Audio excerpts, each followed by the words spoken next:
An intriguing trade possibility for Detroit, as well as finally getting an update on the Diamond Sports Amazon drama. We'll talk about that and more all today on Locked On Tigers.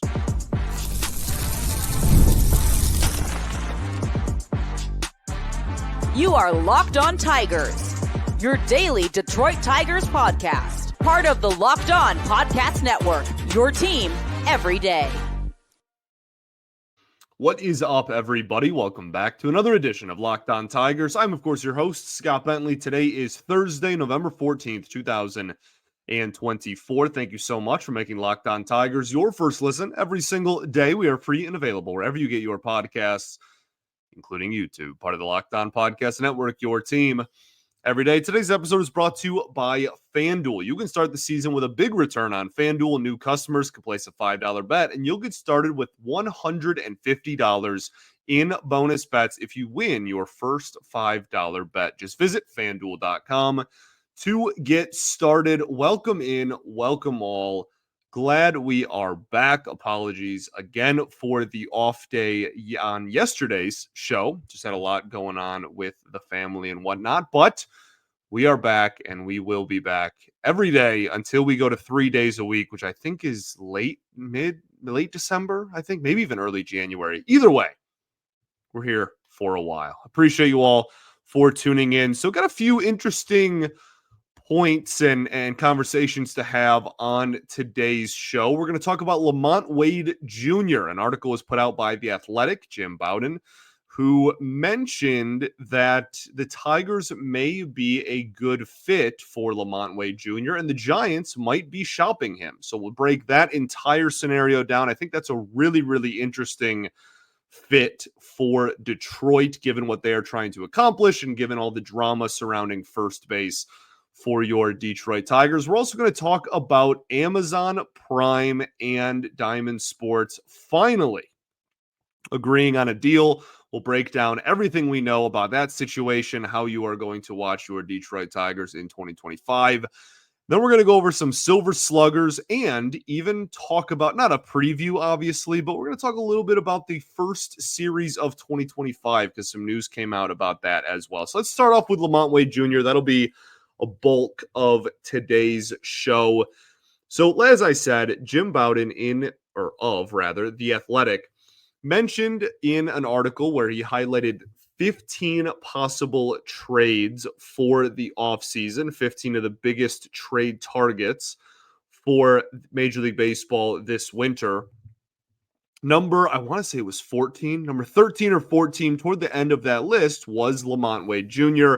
Mentioned how the Giants are kind of having a changing of guard. Obviously, Buster Posey now into the mix. And he's been kind of seeing how the ship is being run and been kind of waiting in the wings for a little bit of time now anyways. It's not like he just doesn't know what he's doing and everybody can just go trade and take advantage of him in the trade market. You know what I mean? That's kind of how it works in movies, I feel like. It's not really how it works in real life. But Buster Posey is a very, very smart man that knows baseball a lot, for as much as I will never forgive him for ruining my childhood. But regardless of that, in the article, the Tigers were mentioned by name as a team that would be a good fit for LaMonte Wade Jr., which is really interesting because he doesn't do that with most of the other players in the article. It's not like it was the only one. There's a couple more thrown in there that, he mentions, this team would be a good fit, whatever. But there's a lot of players on that list that it was just, hey, this is the team they're on. This is why they may be looking to move them. This is maybe the potential return they could get. But, it wasn't like, hey, these are the teams that may be interested. But for LaMonte Wade Jr., he mentioned the Tigers by name, which I've just found very, very interesting. Mentioned that, again, the new leadership in charge of the Giants and how Posey has mentioned, and I do not, Locked On Giants is legitimately one of the best shows that the baseball branch of Locked On has to offer. So definitely go check out that great program for more in-depth Giants analysis. But I don't know the intricacies in every single quote. Goodness, if I can speak today, that Posey has said in regards to this, but Bowden mentions how Posey apparently wants to emphasize everyday players more than platoon types.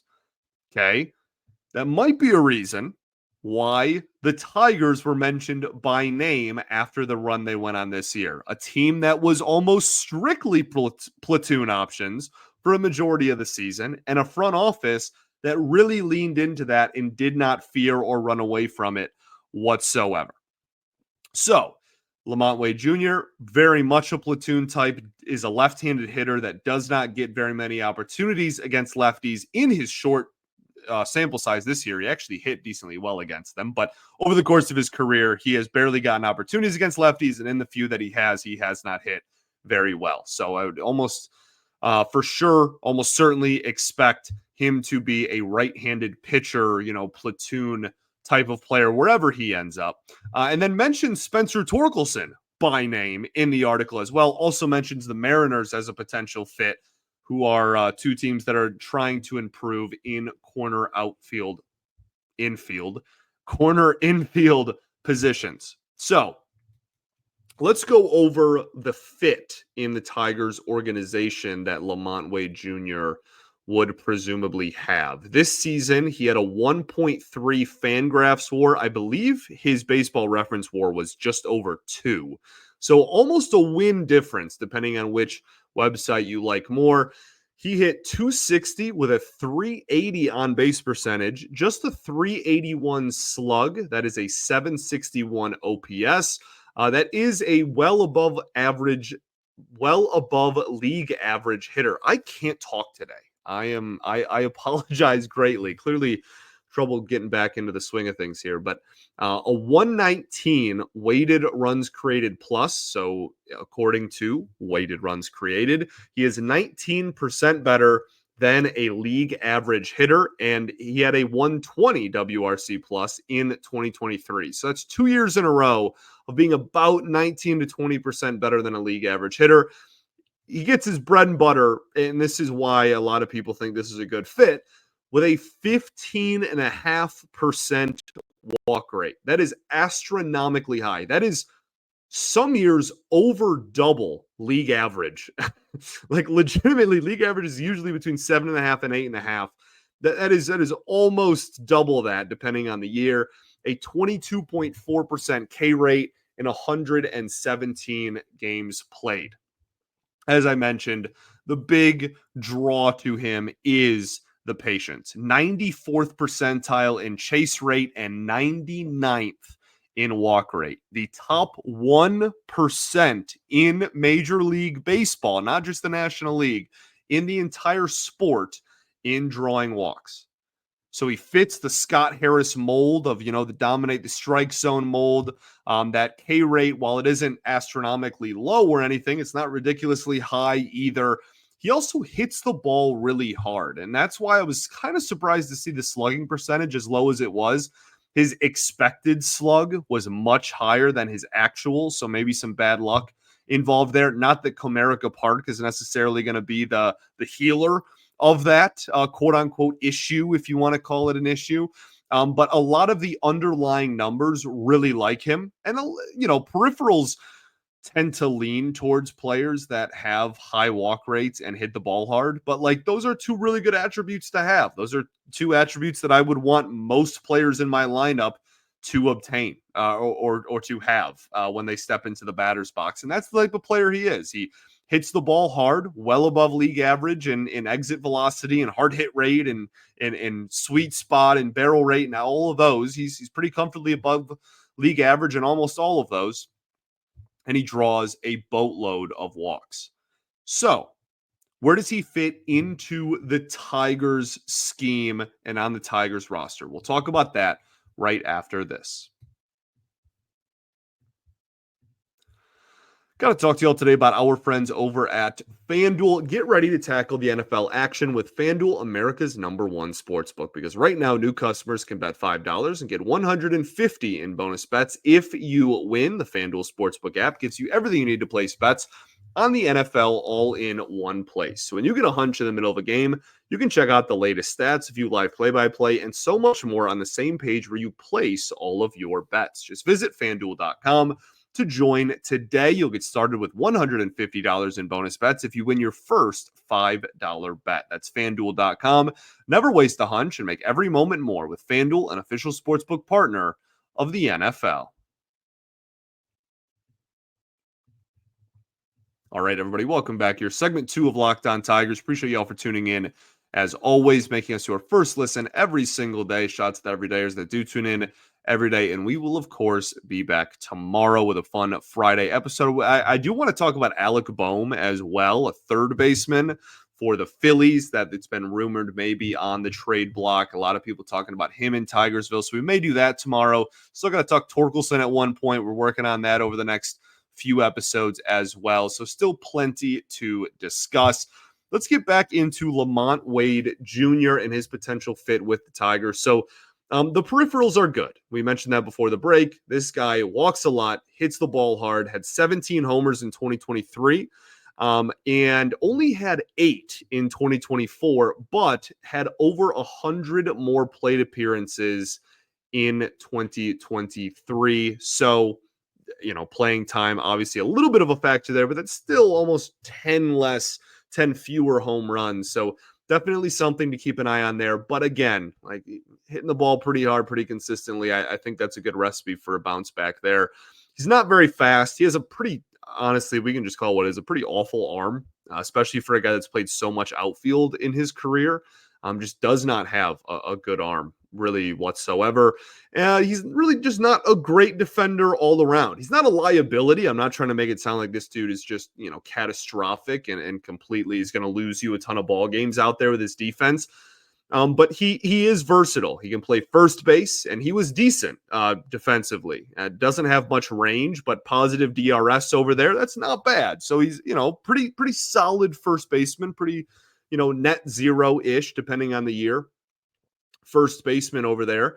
Corner outfield is where he's definitely a negative defender at this point. And again, his speed, lack thereof, and arm, lack thereof, really kind of kills his value out there as well. He's going to be 31 years old in a couple of months here. So for all of the 2025 season, he will be 31 years old and has 1 year of team control left. So he's a free agent after next season, after this upcoming season.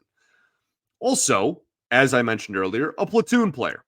Hits righties really well, always has. Not really much of a factor against lefties. If the Tigers obtained him, I can't imagine he would get too many opportunities against left-handed pitching this late into his career. So what is the fit? Do you platoon him with Torque at first base? Certainly an option. We don't need another left-handed hitting outfielder. Certainly, that's been something we've talked about a lot this season, especially one that is a worse defender than all of the outfielders that are currently here and lefty, which is great to say about Kerry Carpenter that he's improved that much. But the versatility can't hurt, right? It's not a bad thing to, especially when you have an AJ Hinch ran team. I'm always going to prefer players to be able to be moved around in there because we know AJ is at his best when he has the ability to do that.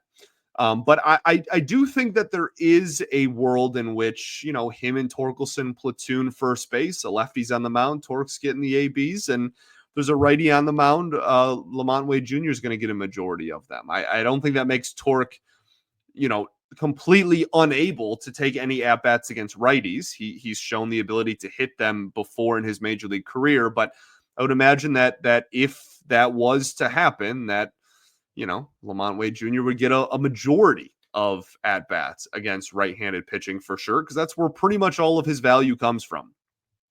As far as cost goes, I honestly don't think he'll be that expensive, which is kind of why it made my ears perk up, and I don't really mind this. This reminds me a lot of how I felt about Mark Canha last year. I know I say that and people go, well, then why on earth is that a good thing?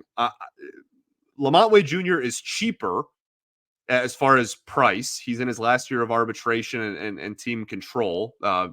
Mark Hanna, that was a player option or a team option rather, that the Tigers chose to opt into. He's also much younger, about 4 or 5 years younger than Mark Hanna was when the Tigers acquired him, and honestly better. And that's no disrespect. Again, I liked the Canna acquisition and it was pretty wrong about it. But Canna age caught up to him and he couldn't really catch up to velocity this year and took a huge step backwards. LaMonte Wade Jr. is still in the prime years of his career and is still putting up, really good numbers. And Mark Canna was like the patient, we're bringing in like a high walk rate guy. But LaMonte Wade Jr. is higher walk rate than Canna by a lot. and the chase rate and everything. Like he's honestly just like better. And I really do think that this makes sense and it wouldn't cost a ton. He's a 1-year rental from the Giants' perspective. He's a 1-season rental of a 1.5-ish WAR first baseman that they can't play against lefties. It's a way for the Tigers then, right? That's the Giants' perspective. From the Tigers' perspective, it's also a way to not completely give up on Spencer Torkelson while also not spending big money to, again, completely cut him off. Like it's a way to have a safety valve and have an option to, let me just break it down kind of entirely where my brain is at. Like if Torkelson only really hits lefties and is a 0 to like 1 or 1.5 win player in terms of WAR, then he platoons with him, LaMonte Wade Jr. platoons with him for this year, and Torque hits in the bottom half of the lineup and does, just faces mostly lefties. If Torque struggles so much that he gets demoted again, then okay, you have a solid first base option that you can kind of make out there. And you have, we move on from Torkelson and we have a guy that's put up 2 pretty good offensive seasons at first base the last 2 years. If Torque crushes and just completely breaks out and you're sitting at home and you're listening and you're a huge Torkelson believer still, then okay, let's say that happens. Then great. You have a really solid first baseman in Torkelson and you still have another really good on-base percentage guy that you can flex into like the corner outfield positions or again, still like late game pinch hitting, can still platoon him at first base a little bit and can find ways to get him at bats because he can play multiple positions. As I mentioned earlier, arbitration this year, this is a real play. Like I really think that this does make some sense. So again, shout out to The Athletic and Jim Bowden. This is his brainchild and kind of his idea. This isn't the biggest need. I'm not saying the Tigers need to exhaust all resources to make this happen. Again, this is ultimately like a 1 to 2 WAR player that's going to play first base mostly for you.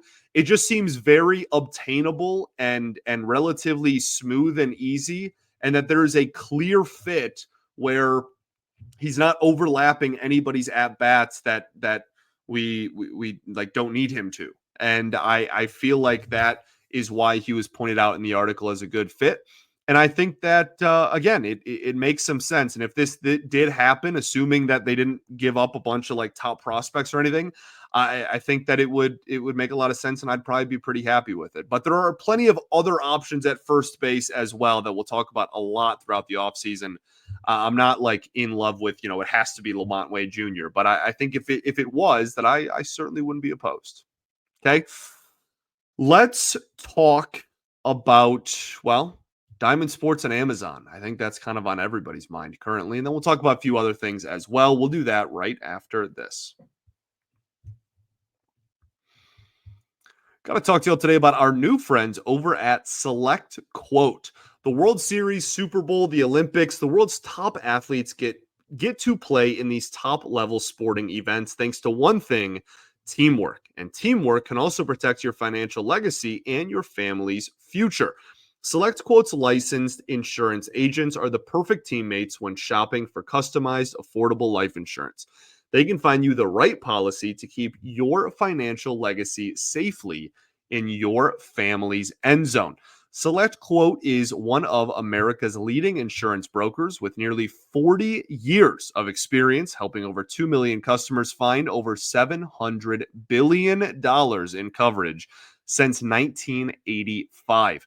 You invest so much time to take care of yourself and to be your healthiest, best version of you. Select Quote's exclusive policies can reward all of that effort as well. If you're in good health, they work with the carriers that can get you the same day coverage for up to $5 million with no medical exam required. Select Quote, they shop, you save. Get the right life insurance for you for less at selectquote.com/locked on. Get selectquote.com/locked on today to get started. That's selectquote.com/locked on. All right, everybody, welcome back. Your third and final segment of Locked On Tigers. Appreciate you all for tuning in as always. So let's talk about Diamond Sports and Amazon. This was announced early on Wednesday afternoon. There was finally a deal between Amazon Prime Video and Diamond Sports. So the FanDuel Sports Network will be carried by Amazon Prime Video. Please try and keep with me here. I know there's a lot of naming rights and a lot of moving parts here, but I view this as great news. The Bally Sports, I watch all of FanDuel Sports Network. Goodness, I'm going to get it right one of these days. The product that they have for their app and their streaming services is absolutely horrendous and has been for a very, very long time.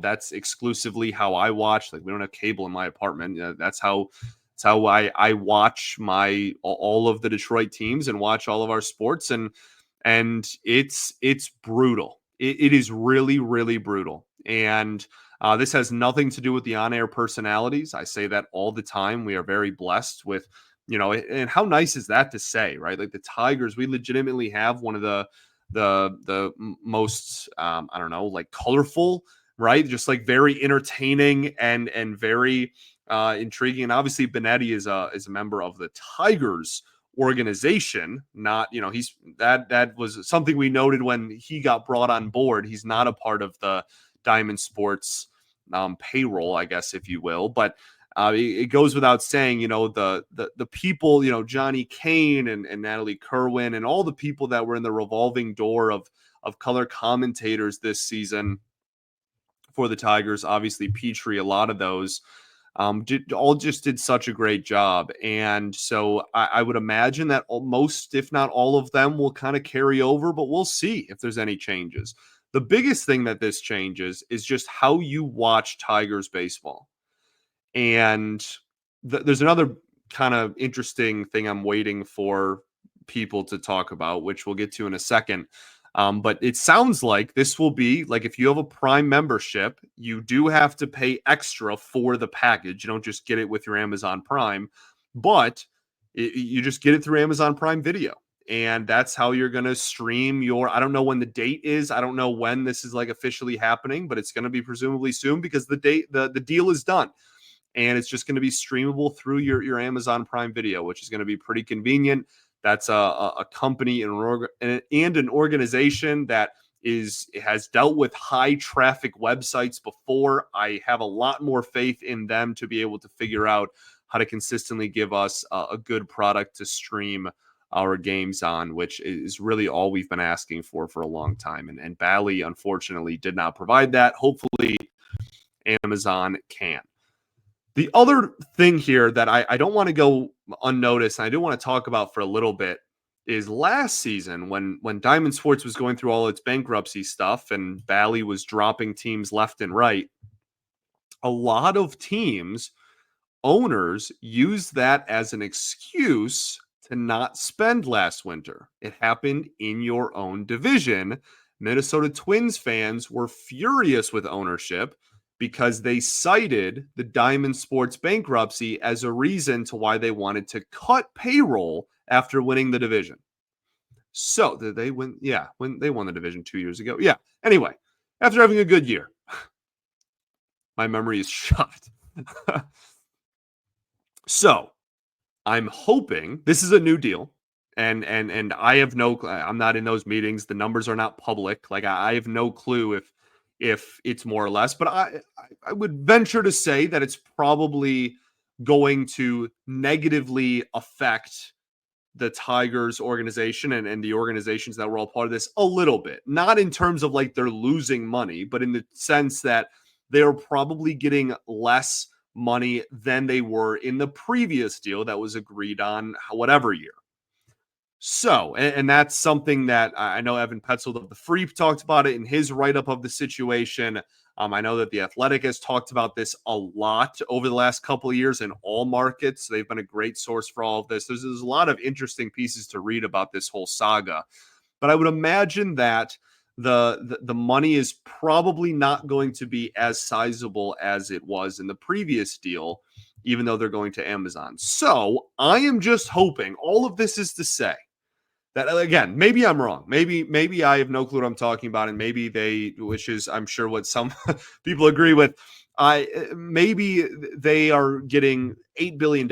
Either way, all I don't want is for us to get into December, and when people are asking where the free agent signings are, where the trades are, where is the acquisition of talent? Are where's the Scooble extension? Where's this and that? And for ownership and Illich to be like, well, that new deal with Diamond Sports, that really, cost us some money and we're not going to be able to do it, because that's what multiple other owners have done over the last 12 to 18 months. I'm just hoping we're not next. That's all I'm trying to say. Silver Slugger was announced as well. Colt Keith and Riley Green miss out, but they were nominated. Colt Keith never had a chance, really. Riley Green, honestly, didn't really have much of a chance either, but Colt Keith was never going to beat Jose Altuve out at second base for that award. The fact that he got nominated is honestly just cool enough. Just cool for him to get recognized after such a poor start to the season, for him to even be in the running for a Silver Slugger at second base. Is honestly, given his final stat line, probably a testament to how weak second base was offensively. But I think far more importantly is a sign of hopefully things to come for him in the future. Really cool to just get his name thrown in there. Riley Green had a little bit of a chance for outfield 3. But even then, Santander was probably always going to win the third outfield spot, because Judge and Soto were certainly winning 1 and 2.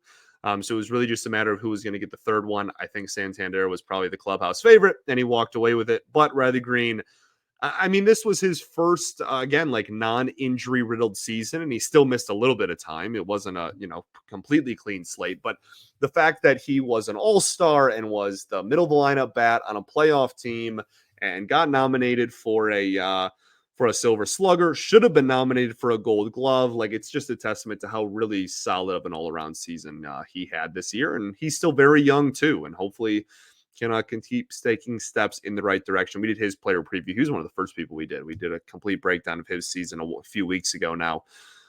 Lastly, I want to talk about the Tigers opening series in 2025. It is against the Dodgers.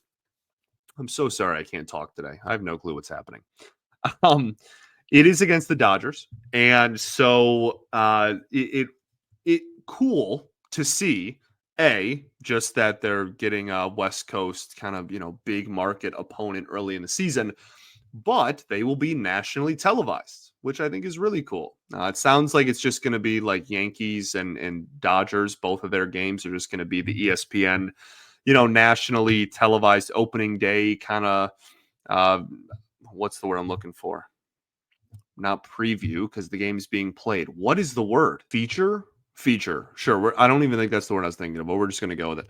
I think that's just part of their opening day program. Maybe that was the word. And they're going to show a few different games, obviously, on opening day, and it sounds like the Tigers are going to be featured on there. So that's really cool. Tigers get to open the season on national TV.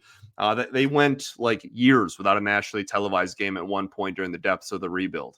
So the fact that they are getting recognized there on opening day, I just think is really, really cool. And I wanted to point that out. I think it's a night game. I think it's 7 p.m. on ESPN. The Yankees play earlier in the afternoon, and then it's Tigers-Dodgers in the evening. So pretty darn cool.